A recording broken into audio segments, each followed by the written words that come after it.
மோனிஷா பேர் அழிச்சு அதுக்கப்புறம் சமீக்ஷா பேர் போட்டிருக்கேன் ஸ்விஃப்ட் கார்ல. அப்படி இருக்கும்போது ரெண்டு பசங்களை பிரிஞ்சு இருக்க போறோம், இதுக்கப்புறம் எப்பயாதான் பார்க்க போறோன்ற அந்த ஒரு மனநிலை வரும்போது அது எப்படி இல்ல அது எப்படின்னா இந்த 4 மந்த் இந்த மோனிஷா கிட்ட நான் பிரிஞ்சு இருந்தேன் ஒரு 8 months 1 year ஆக போகுது. 15 days once 20 days once 10 days once தான் போய் பார்க்கும்போது எனக்கு பழகிடுச்சு. எனக்கு இந்த 8 மாசம் நான் தனியாக தான் வாழ்றேன். எனக்கு எங்க அம்மா அண்ணா அண்ணி இருக்காங்க, எங்க அம்மா மட்டும்தான் இருக்காங்க. அவங்க சென்னையில் இருக்காங்க, என் கூட இங்கே வந்து கோயம்புத்தூர்ல வரல. எனக்கு சென்னை போக பிடிக்கல அந்த வீட்டில். ஏன்னா அந்த வீடு இருந்தால் ஞாபகம் வந்துட்டு இருக்கு, டென்ஷன் வந்து டெய்லி சரக்கு அடிக்கிறேன். அது நம்ம பாடி ஸ்பாயில் ஆகிட்டு நான் பண்ணுறேன் இங்கே வரேன். அப்போ இது இங்கே வரும்போதும் எனக்கு ஒரு துணை வேணும்.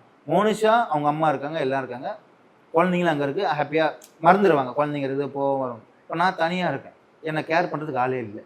அந்த ஒரு வழி வரும்போது இவங்க ஃபுல்லாக நான் அப்சர்வ் பண்ணி அனலைஸ் பண்ணி ஓகே அவங்க வீட்டில் எதிர்த்து அப்பு நம்மளுக்கு நல்லா பார்த்துப்பான், அப்பு கிட்ட ஒரு பியூர் லவ் இருக்குது, குவாலிட்டி லவ் இருக்குது, நல்லா அன்பா லவ்வாக பார்த்துக்கிற பையன் தான் அவனுக்கு ஏன் நடந்துச்சு, சரி ஓகே நம்ம லைஃப்பில் உள்ளே வரலான்ட்டு வந்துட்டு தான்